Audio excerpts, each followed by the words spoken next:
कन्हैया का जो दूसरा विवाह हुआ है ना, वो भालू की बेटी के साथ हुआ है। कन्हैया का दूसरा विवाह भालू की बेटी के साथ हुआ है, यानी कि जामवंत की बेटी जामवंती के साथ। और ये वही जामवंत है जो सुंदरकांड की सबसे पहली चौपाई आती है कि जामवंत के बचन सुहाए, जामवंत के बचन सुहाए, जामवंत के बचन सुहाए, जामवंत के बचन सुहाए, जामवंत के बचन सुहाए, जामवंत के बचन सुहाए, जामवंत के बचन सुहाए, जामवंत के बचन सुहाए, सोने रघुवंत है अपने भाई, सोने रघुवंत है अपने भाई, श्री राम जय राम, श्री राम जय राम, श्री राम जय राम, श्री राम जय राम, श्री राम जय राम। तो कन्हैया का दूसरा विवाह भालू की बेटी के साथ हुआ है। राजा परीक्षित बोले, प्रभु ये बात तो हमें समझ में नहीं आ रही, कहाँ वो त्रिलोकीनाथ भगवान नीलमणि इतने सुंदर और कहाँ वो भालू की बेटी कैसे होगी? उसका लंबा सा मुख होगा, बड़े बड़े बाल होंगे हैं, आए बाएं बोलती होगी, उससे विवाह कैसे कर लिए? तो बोले ऐसा है राजा परीक्षित, एक बार द्वारिका में एक राजा हुए थे जिनका नाम था राजा सत्यराजित। सूर्य भगवान की बहुत उपासना किए। सूर्य भगवान इनको एक मणि दिए थे, जिस मणि का नाम था श्यामंतक मणि। क्या नाम था? तो राजा सत्यराजित को एक मणि मिली जिसका नाम था श्यामंतक मणि। क्या नाम था? उस मणि की ऐसी विशेषता थी कि यदि कोई मैया भैया नृत्य प्रतिदिन विधि से यदि उस मणि का 10 घंटे कोई पूजन करे तो वो मणि रोजाना 8 भार सोना देती थी। 8 भार सोना मालूम है? 8 भार का मतलब 8 भार का मतलब 8 तोला मत समझ लेना। हाँ, 8 भार को मतलब 98 भर भी मत समझ लेना। 8 भार को मतलब आधा किलो भी मत समझ लेना। 8 भार को मतलब 8 किलो भी मत समझ लेना। 8 भार को मतलब 80 किलो भी मत समझ लेना। 8 भार को मतलब 2 कुंटल सोना। प्रेम से बोलो राधे राधे। यदि नृत्य प्रतिदिन पंचोपचार विधि से कोई 10 घंटे पूजन करे तो वो मणि 2 कुंटल सोना रोज देती थी। और राजा सत्यराजित जब किसी बड़ी सभा में जाता तो मणि को गले में धारण करके जाता, तो जो ही देखता उसकी प्रशंसा होती थी, क्योंकि उस मणि की वजह से उसका चेहरा सूर्य भगवान जैसा लगता। रात्रि में भी चला जाता तो 2 किलोमीटर तक इतना प्रकाश छा जाता था कि यदि सुई भी गिरी हो तो रात में उसको उठा लो। और उसी मणि की वजह से उसका यश कीर्ति मान सम्मान बहुत ऊंचा उठ गया। तो राजा सत्यराजित भी जहां जाता मणि को साथ में लेकर के जाता। 4 लोग बैठे रहते, दिखाता। एक दिन कन्हैया की सुधर्मा सभा में मणि को लेकर के पहुंच गया। जितने देवता थे सब खड़े हो गए। अरे देखो देखो देखो, सूर्य भगवान आ गए, सूर्य भगवान। कन्हैया बोले बैठ जाओ, एक कोई सूर्य भगवान नहीं है। सूर्य भगवान की दी हुई मणि को गले में धारण किए हैं, इसलिए सूर्य भगवान जैसे लग रहे हैं। वही चमक मार रही है, ये सूर्य भगवान नहीं है। सत्यराजित राजा कन्हैया के पास आया। कन्हैया बोला यहाँ। हाँ प्रभु बोलो। राजा सत्यराजित तुम्हारे परिवार में कितने लोग हो तुम? बोले प्रभु एक मैं हूँ, एक मेरी पत्नी है, और एक मेरा छोटा भाई है जिसका नाम है प्रसेन, और एक मेरी बेटी है जिसका नाम है सत्यभामा। तो यानी कि अपने परिवार में 3.5 प्राणी हो? बोले जी हाँ प्रभु 3.5 प्राणी हो। तो यदि अपने परिवार में कुल 3.5 प्राणी हो तो 2 कुंटल सोना देने वाली मणि अपने घर में क्यों रखते हो? भाई आपको बात बुरी ना लग जाए तो ऐसा करो, मणि हमें दे दो। नहीं नहीं प्रभु देखो बात ऐसी है, ये मणि हम सूर्य भगवान दिए हैं, मैं आपको मणि नहीं दे सकता। चलो कोई बात नहीं भाई, आपकी चीज है, आपकी वस्तु है, आप नहीं दोगे तो मैं ज्यादा कह ही क्या सकता हूँ। मणि लेकर के घर गया, अपनी पत्नी से बता रहा था। छोटा भाई सुन गया कि बड़े भैया की मणि की वजह से इतनी प्रशंसा हो रही है, तो ऐसा ना करूं कि वही मणि मैं अपने गले में धारण कर लूं। तो जैसे बड़ी भैया की प्रशंसा होती है वैसे प्रशंसा मेरी होगी। बड़े भाई के कपड़े छोटे भाई को कुछ ज्यादा ही पसंद आता है। घोड़े पर सवार होकर के जंगल में गया और जंगल में एक शेर के आक्रमण से घोड़ा और प्रसेन दोनों मारे गए। शेर देखा जो मणि थी ना बहुत चमक मार रही थी, उठा लिया, लेकर के थोड़ी दूर गया होगा, आगे से आ रहे थे जामवंत। अरे देखो सही, ये मणि इसको कहां से मिल गई, ये तो हमारी बेटी के खिलौने योग्य है। जामवंत उस शेर को मार करके मणि छुड़ा लिए, लेकर के अपनी गुफा में गए। जामवंती के पास है, बेटी जामवंती, बेटी जामवंती, देख बेटा आज कितना सुंदर खिलौना लाया हूं तेरे लिए। जामवंती को दे दिए। 2-4-5 दिन जब छोटा भाई जंगल से वापस नहीं आया तो आज राजा सत्राजित कन्हैया को झूठा कलंक लगा दिया। वैसे राजा सत्राजित ये बात किसी से नहीं बोला, पत्नी से बोला, हे देवी देखो तुम अपनी हो, हमारी कसम है तुम किसी से कहना वहना मत। तुम्हारे देवर जी थे ना, हाँ उनको कन्हैया मार दिया, पर द्वारिका के राजा देवी तुम किसी से कहना मत। नहीं नहीं नहीं नहीं, मैं काहे को कहूंगी। अब हमारी मैया लोग होती ना बहुत कोमल स्वभाव की होती हैं, बेचारी रोने लग गई। रोते रोते रोते रोते द्वार पर जाकर के खड़ी हो गई। पड़ोसन देखी, अरे बहना तो क्या हुआ, रोज तू तुम्हारे चेहरा इतना खिला हुआ था, इतना हंसती थी, आज क्या हो गया। कुछ नहीं कुछ नहीं, आंखों से आंसू पोंछ रही, कुछ नहीं। अरे कुछ तो हुआ बता, अरे कुछ नहीं, अरे क्या हुआ कुछ तो बोल। तो बोली देख दीजिए तू किसी से कहना वहना मत, तू अपनी है, तुम्हारे बच्चों की कसम है किसी से कहना वहना मत। वो जो हमारे देवर जी थे ना कन्हैया मार दिए, मणि चुरा लिए, पर किसी से तू मत कहना, तुम्हारे बच्चों की कसम है।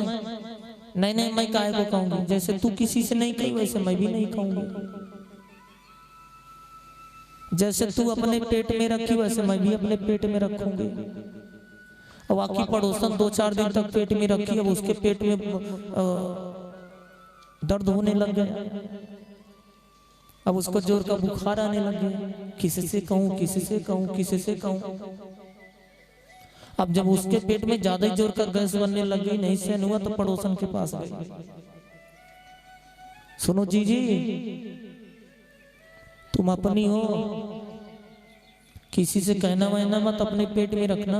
हाँ हाँ पेट में ही रखूंगी, जैसे तू अपने पेट में रखी वैसे मैं भी रखूंगी। पत्नी कितनी क्यों ना प्यारी हो उसे भेद बताना, क्योंकि वो अपने हृदय में ज्यादा देर तक किसी बात को रख नहीं पाती है। पुरुषों की अपेक्षा जो मैया लोग होते ना इनका दिल बहुत कमजोर होता है। और भाई कितना क्यों ना बैरी हो उसे भेद छुपाना, पर आजकल सब उल्टा पुल्टा हो रहा है। भाई से कुछ नहीं बताएंगे और पत्नी से सब कुछ बताना शुरू। पर भाई कैसा क्यों ना हो, मैया भैया मैं तो यही कहूंगा कि भाई कैसा क्यों ना हो, कभी भी भाई भाई से अलग मत होना। कुछ भी करना पर भाई से अलग मत होना।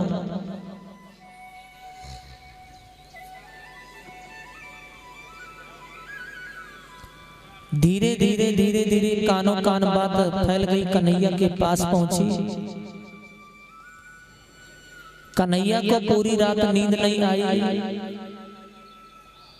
क्योंकि कहते हैं ना कि काजर से भी यदि कोई काली चीज होती है तो वो होता है व्यर्थ का कलंक। व्यर्थ का कलंक होता है, परमात्मा न करे कि भी किसी को झूठा कलंक लग जाए। क्योंकि आप कितनी भी ऊंचाई पर पहुंच जाओ, रुपया पैसा सब कुछ कमा लो, मान सम्मान रिश्ता बनाने में बहुत समय लग जाता है, बहुत समय लग जाता है। पर ये जो कलंक यदि किसी के ऊपर एक बार लग जाता है तो मैया एक काजर से भी काली होती है। और हमारी मैया लोग होती ना, अच्छी बात को तो जल्दी नहीं प्रचार प्रसार करेंगे, और कोई बुरी बात मिल जाए देखो फिर कानू कान। जहां पर चार मैया बैठ जाए द्वार के सामने, देखो कैसी कैसी बात शुरू कर देती है। अच्छी बात तो बिल्कुल नहीं। अरे बहना वो ऐसे कह रही थी, वो ऐसे है, वो वैसे है। आपके घर में कचड़ा होता है ना, कचड़ा झाड़ू से साफ करके बाहर फेंका जा सकता है। घर में यदि आपके कचड़ा है तो उस कचड़े को झाड़ू साफ कर सकती है। पर ये जो इधर उधर की बात करती 10 मैया बैठ के ना, ये जो कचड़ा होता है ना, इसके लिए ऐसी झाड़ू नहीं है कि झाड़ू से साफ कर दो, बड़ी मुश्किल से साफ होता है। इसके लिए तो भैया जहाँ सत्संग हो, सत्संग में जाकर के बैठो, गुरु जी के पास जाकर के बैठो। कन्हैया भजे भजे कुल गुरु गर्गाचार्य जी के पास गए, चरणों को पकड़कर रोने लग गए। गुरुजी, मैंने राजा सतराजित के छोटे भाई को देखा नहीं हूं, और आज हमें झूठा कलंक लगा दिए कि हम राजा सतराजित के छोटे भाई को मार दिए। हे गुरुजी, हम उनके छोटे भाई को नहीं मारे। अरे मुझे यदि मड़ी लेना होता तो मैं थप्पड़ लगा करके भी ले सकता था, छीन सकता था, पर मैं चोरी क्यों करूंगा? उनके भाई को क्यों मारूंगा और चोरी करके मड़ी क्यों लूंगा? गुरुजी, मैंने उनके भाई को नहीं मारा है। गुरुजी, जरा आप हमारी जन्म कुंडली देखो।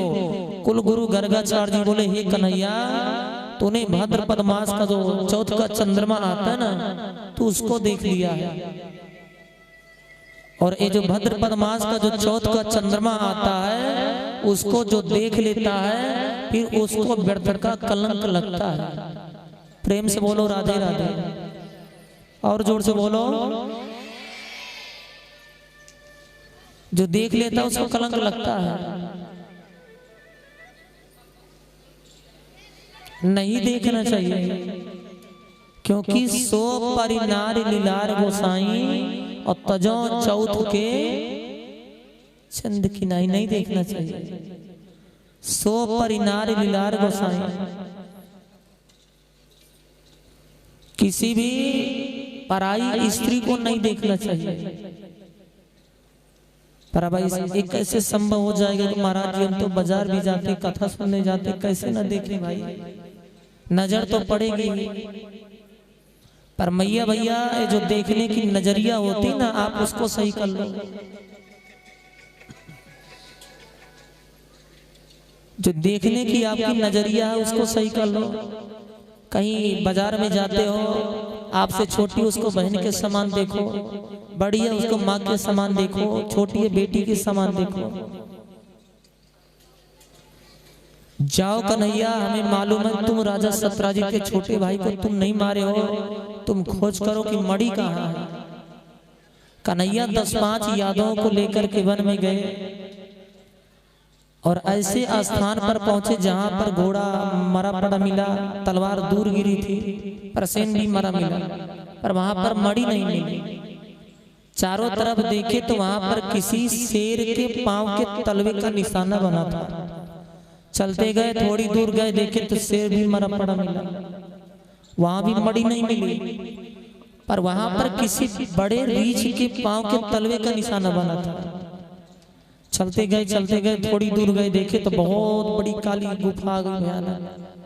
कन्हैया जाने का प्रयास किए, यदुवंशी मना किया, नहीं लाला तू मत जा, इसमें मालूम नहीं कौन सा हिंसक जीव रहता है, और वो देखो शेर को मार दिया, प्रसेर को मार दिया, तुझे भी मार देगा। कन्हैया बोले नहीं नहीं बाबा, आज हमें इतना बड़ा कलंक लगा है, मैं मड़ी नहीं ले आऊं। अरे मड़ी गई तो गई, कहाँ गई इसको तो मालूम होना चाहिए ना। आप लोग 10-15 दिन तक किसी द्वार पर मेरा इंतजार करना। कन्हैया जैसे गुफा में गए तो उस मड़ी के साथ एक छोटी सी भालू की बेटी खेल रही थी। कन्हैया खड़े हो गए और मड़ी उस भालू की बेटी के हाथ से छूटकर जमीन पे गिर पड़ी और कन्हैया की तरफ धीरे धीरे बढ़ने लग गई।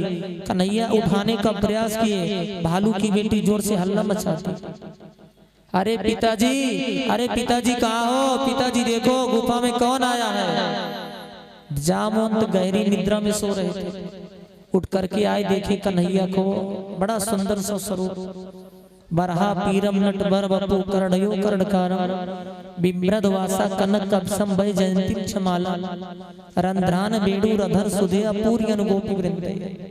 बड़ा सुंदर सा स्वरूप। बोले वाह भाई वाह, तू दिखने में तो अच्छा लग रहा है, बड़ा मनमोहक स्वरूप है, कोई बात नहीं तू यहाँ से चला जा। कन्हैया बोले चला जाऊंगा, मुझे मड़ी दे दो। जामवंत तो बोले भैया तुम्हारी मड़ी थोड़ी है, मैं तुमसे थोड़ी लाया हूँ, मैं तो एक शेर को मार कर लाया हूँ, तुम्हारी नहीं है। कन्हैया बोले मैं तो मड़ी लेके जाऊंगा। जामवंत बोले मड़ी नहीं दूंगा, तुमसे थोड़ी लाया हूँ। दोनों में भयानक युद्ध छिड़ गया। घंटे 2 घंटे का युद्ध नहीं, लगातार दिनों रात 28 दिन तक युद्ध चला दोनों में, कन्हैया और जामवंत में। और जैसे 27वां दिन बीता, 28वां दिन चला, तो देखते देखते देखते देखते कन्हैया को बड़ी जोर का क्रोध आ गया और रोष में आकर के एक विशाल मुक्के का प्रहार जामवंत के सीने पर किए। इतनी जोर का प्रहार जामवंत के सीने पर किए कि सहन नहीं कर पाए और मूर्छा आ गई, चक्कर आ गया, जमीन पर गिर पड़े। जैसे मूर्छा आई ना, चक्कर आया, उसी चक्कर में भगवान राम का दर्शन हो गया कि ये और कोई नहीं हो सकते, हमारे भगवान राम है। मूर्छा दूर भई, साष्टांग कन्हैया के चरणों में लेट गए, अरे प्रभु हमें माफ कर दो, प्रभु हमसे गलती हो गई। अरे आप तो हमारे भगवान राम हो, आप मेरे मालिक हो, आप अवतार ले लिए, हमसे बोल नहीं पाए। यदि हमें मालूम हो जाता आप हमारे भगवान हो, आप हमारे मालिक हो, तो आपसे मैं युद्ध क्यों करता, प्रभु मुझे माफ कर दो। कन्हैया बोले कोई बात नहीं जामवंत, यदि ये मैं बोल देता तुमसे मैं राम हूँ तो तुम हमसे युद्ध नहीं करते, और यदि तुम हमसे युद्ध नहीं करते तो तुम्हारी इच्छा पूरी नहीं होती। तुम्हारी इच्छा कैसे पूरी होती? क्योंकि जामवंत को बहुत बड़ा अभिमान आ गया था। ये तीनों युगों में थे और तीनों युगों में भगवान राम भैया लक्ष्मण के सिवा इनको पराजित करने वाला दूसरा वीर कोई था ही नहीं। सभा लगी, भगवान राम सबसे बोले भैया जिसको जो मांगना हो मांग लो। तो सब तो जैसे तैसे जो इच्छा हुई सो मांगे, पर जामवंत तो बोले प्रभु अब तो हमारी यही इच्छा है कि थोड़ा सा आपकी इच्छा हो तो 2-2 हाथ इसी मैदान में आपसे हो जाए। प्रभु राम बोले अरे जामवंत तो भाई मैं मर्यादा पुरुषोत्तम हूँ, एक मालिक और एक नौकर आपस में लड़े, सेवक लड़े, ये मर्यादा के विरुद्ध है।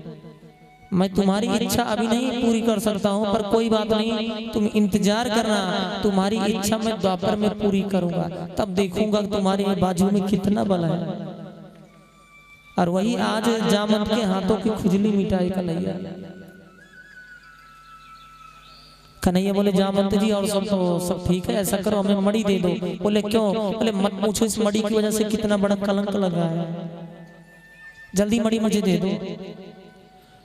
जामवंत तो बोले प्रभु आप तो भगवान हो, आपसे क्या छुपाना, आप तो कोई चीज ले सकते हो, पर ये मड़ी में अपनी बेटी को दे चुका हूँ। बेटी को दी हुई चीज पिता कभी वापस ले नहीं सकता है, और बेटी को दी हुई चीज कभी पिता नष्ट भी नहीं कर सकता, पिता को अपराध लगता है, अब मैं नहीं ले सकता। तो बोले यदि ठीक है प्रभु आप तो भगवान हो, आपसे क्या, आप तो सब ले सकते हो, मालिक हो, पर प्रभु मेरी एक इच्छा है। आप रामा अवतार में त्रेता में बोले थे, मैं आपसे बोला था आप मेरी बेटी से विवाह करो, तो आप बोले मैं मर्यादा पुरुषोत्तम हूँ, अभी एक विवाह कर सकता हूँ, तुम्हारी बेटी से मैं द्वापर में विवाह करूंगा। अब प्रभु ऐसा करो मेरी बेटी से आप स्वीकार करो, विवाह करो। कन्हैया बोले ये भालू की बेटी, अब कैसे मैं इससे विवाह करूं? पर मैया भैया किसी जीव की इच्छा है तो भगवान उसको मना कैसे कर दे, क्योंकि सृष्टि भी सब उन्हीं की रची हुई है। और किसी जीव की इच्छा है तो मना कैसे करे परमात्मा, क्योंकि सृष्टि उन्हीं की है, सब बनाई हुई। अब कैसे मना करें? कन्हैया बोले कोई बात नहीं, जा मत, तुम्हारी बेटी से मैं विवाह तो करूंगा, पर तुम्हारी बेटी को मेरी 3 शर्त माननी होगी। कहो। बिल्कुल मानेगी। पहली शर्त है मेरे साथ जाएगी ना तो दुल्हन बन के जाएगी, बिल्कुल दुल्हन बन के जाएगी, बिल्कुल जाएगी। अरे दुल्हन बनने से काम नहीं चलेगा। दूसरी शर्त है कि 1.5 हाथ का घूंघट लगा के चलेगी मेरे साथ। बिल्कुल प्रभु, आप जैसा करोगे वैसा ही होगा। घूंघट लगाने से काम नहीं चलेगा। तीसरी शर्त है कि जब तक मैं इससे कहूँ ना कि अब तू किसी से कुछ बोल, तब तक ये मेरी इजाजत के बगैर किसी से बोल भी ना जाए। बोले क्यों? बोले भालू की बेटी है, मालूम नहीं क्या है भाई बोल जाए, मालूम है किससे क्या है भाई बच जाए। भैया नहीं बोलेगी। बोले बिल्कुल चुप बैठी रहेगी, बिल्कुल नहीं बोलेगी, आप विवाह करो। कन्हैया विवाह किए। जो 10-15 यादव लोग खड़े थे द्वार पर, अब आप ही किसी को लेकर के कहीं जाओ और 2-4-5 दिन तक वो वहां से बाहर ना निकले तो आप लोग क्या सोचोगे कि भैया उसका तो राम कल्याण हो गया, भागो यहाँ से भागो। सब भाग गए द्वारिका, हल्ला मचा दिए। अरे भैया द्वारिकाधीश कृष्ण थे ना, गुफा में गए थे मणि खोजने, और वहां पर कोई जीव रहता था, ये सब जीव कन्हैया को मार दिया, हम सब प्राण बचा के भाग आए। पर एक बात दाऊ भैया और माता देवकी को विश्वास था कि कन्हैया को कोई नहीं मार सकता। कन्हैया भालू की बेटी को दुल्हन बना लिए, बढ़िया सी साड़ी पहना दिए, 1.5 हाथ का घूंघट लगवा दिए, लेकर के आए द्वारिका। द्वार पर रथ को खड़ा कर दिए, आवाज लगाए मैया, अरे मैया। देवकी के कान में आवाज गई, हमें लगता मेरा लाला आ गया, कन्हैया आ गया। भजी भजी अंदर से बाहर आई, और जैसे कन्हैया को देखी हो आओ आओ जल्दी आओ ना, मालूम है कितने दिन के बाद आए हो, कहीं चले जाते हो हमको भूल जाते हो, जल्दी आओ, 28 दिन के बाद आए हो, अंदर आओ। माता देवकी खुशी खुशी अंदर लेकर के गई, और जैसे द्वार लगाने का प्रयास की, कन्हैया बोले मैया द्वार मत लगा। क्यों द्वार मत लगा? बोले क्यों? बाहर दुल्हन बैठी है। भैया बाहर दुल्हन बैठी है। माता देवकी बोली तू मजाक कर रहा है ना, तो मजाक कर रहा है, और दुल्हन तो रुक्मणी अंदर काम धाम कर रही, घर की साफ सफाई कर रही है, दुल्हन तो अंदर है। कन्हैया बोले नहीं नहीं भैया एक और लाया, मैया आज एक और लाया है। लाला तू मजाक कर रहा है, कहाँ है? बाहर बैठी है रथ में। माता देवकी सोची लाला मजाक करा, भजी भजी गई, जैसे रथ का पालकी का पर्दा उठाई, सचमुच में 1.5 हाथ का घूंघट लगा के दुल्हन बैठी है। हे भगवान, ये तो एक और लाया। माता देवकी सोची मेरे लाला को रुक्मणी से भी सुंदर कोई मिल गई होगी, मेरे लाला को पसंद आ गई, इसलिए दूसरा विवाह कर लिया। आओ बेटी आओ, अंदर आओ। अंदर लेकर के गई, पूजन की, आरती उतारी। भाई लक्ष्मी आई है, बहु लक्ष्मी होती है, नहीं नहीं आई है, पूजन आरती की। माता देवकी सोची मेरे लाला को रुक्मणी से भी सुंदर मिल गई होगी, इसलिए मेरा लाला दूसरा विवाह किया, उसको ऊंचे स्थान पर बिठाई, और माता देवकी सामने बैठी, सोची नहीं किसका चेहरा तो देखो कैसी, कितनी सुंदर है। घूंघट उठाने का प्रयास की, पीछे कन्हैया खड़े थे, मना कर रखे थे, मेरी इजाजत के बगैर चेहरा दिखा मत देना, नहीं सब गड़बड़ हो जाएगा। माता देवकी घूंघट उठाने का प्रयास की, जामवंती सर ला दे। अच्छा अच्छा कोई बात नहीं, कोई बात नहीं, शर्म आ रही ना, सास हूँ भाई, देखो सास से शर्म तो आनी चाहिए। पर 2-4 दिन तक कोई बात नहीं बेटी, यहाँ संस्कार में कोई कमी नहीं, बड़ी पढ़ी लिखी है, अच्छे घराने की लग रही है हमको, देखो संस्कार कितने अच्छे भरे पड़े। माता देवकी चली गई, जाकर के किनारे बैठ गई। अब मालूम पड़ा दाऊ भैया की पत्नी रेवती को कि आज हमारे देवर जी आज दूसरी शर्त लेके आए। माता रेवती भजी भजी आई, खुश होकर के जामवंती के पास बैठ गई। अजी सुनो, सासू मैया को चेहरा नहीं दिखाई, शर्म आ रही, सास है ना, हाँ शर्म तो आनी चाहिए, पर मैं तो तुम्हारी भाभी से लगूं, नहीं हमें तो चेहरा दिखाओ, नहीं हम तो देखो तू कैसी है। रेवती घूंघट उठाने का प्रयास की, कन्हैया पीछे खड़े थे, चेहरा दिखा मत देना, चेहरा मत दिखा देना, नहीं सब गड़बड़ हो जाएगा। अब जैसे घूंघट उठाने का प्रयास की, उनको सर हिला दूंगा। अच्छा अच्छा कोई बात नहीं, कोई बात नहीं, बहुत पढ़ी लिखी है, वही मैं सोच रही थी, किसी ऊंचे घराने की लग रही है हमको। हाँ मैया संस्कार में बिल्कुल कमी नहीं है, इतने संस्कार भरे पड़े। माता रेवती भी जाके किनारे बैठ गई। अब मालूम पड़ा कन्हैया की पत्नी माता रुक्मणी कि आज हमारे कन्हैया आज हमारी सवत लेकर के आए। तो माता रुक्मणी भजी भजी आई, अजी सुनो सासू मैया को चेहरा नहीं दिखाई, चलो कोई बात नहीं सास है। भाभी जी को चेहरा नहीं दिखाई, शर्म आ रही, भाभी है, पर हम तो तुम्हारी बहन सी लगू। अरे हम तो तुम्हारी बहन सी लगू, नहीं हमें तो चेहरा दिखाओ।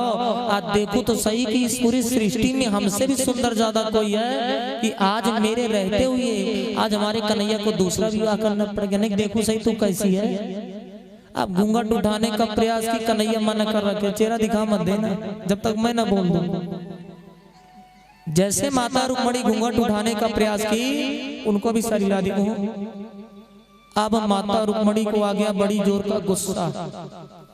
मैया जी संस्कारन की कोई बात नहीं, पढ़े लिखे की कोई बात नहीं मैया, हमें तो लगता है बहुत ज्यादा सुंदर है, इसके इतने नखड़े किसी को चेहरा नहीं दिखा रहे, ना सासू मैया ना भाभी ना हमको दिखा रहे, इतने नखरे। अरे राम राम राम, हमें लगता है बहुत ज्यादा सुंदर है, पर मैया कुछ भी हो जाए घर में रहूंगी तो सबसे सुंदर मैं ही रहूंगी। माता देवकी बोली मान लो ये तेरे से भी सुंदर भाई, तो तू क्या कर लेगी। इतने में तो माता रुक्मणी को बड़ी जोर का क्रोध आया और हाथ में जल ले ली और जल लेकर के श्राप दे दी, जा मैं तुझे श्राप देती हूँ कि तू कैसी भी हो, तुझे श्राप देती हूँ कि तू बिल्कुल मेरी जैसी हो जा। जल लेकर के चेहरे पर छींटा मार दी कि तू बिल्कुल मेरी जैसी हो जा, और जैसे बोली जा तू बिल्कुल मेरी जैसी हो जा। कन्हैया पीछे खड़े थे, 3 बार ताली बजा दिए, अब इनको अपना चेहरा दिखा दो। कहाँ वो भालू की बेटी, पशु की बेटी, और कहाँ माता रुक्मणी बोली जा तू बिल्कुल मेरी जैसी हो जा। आज वो तो परम सुंदरी परम अप्सरा बन गई। तो कहते हैं ना कि कमवा दयालुम शरणम प्रजे, भगवान सब पर दया कर रहा है। इस प्रकार दूसरा विवाह जामवंत की बेटी जामवंती से हुआ।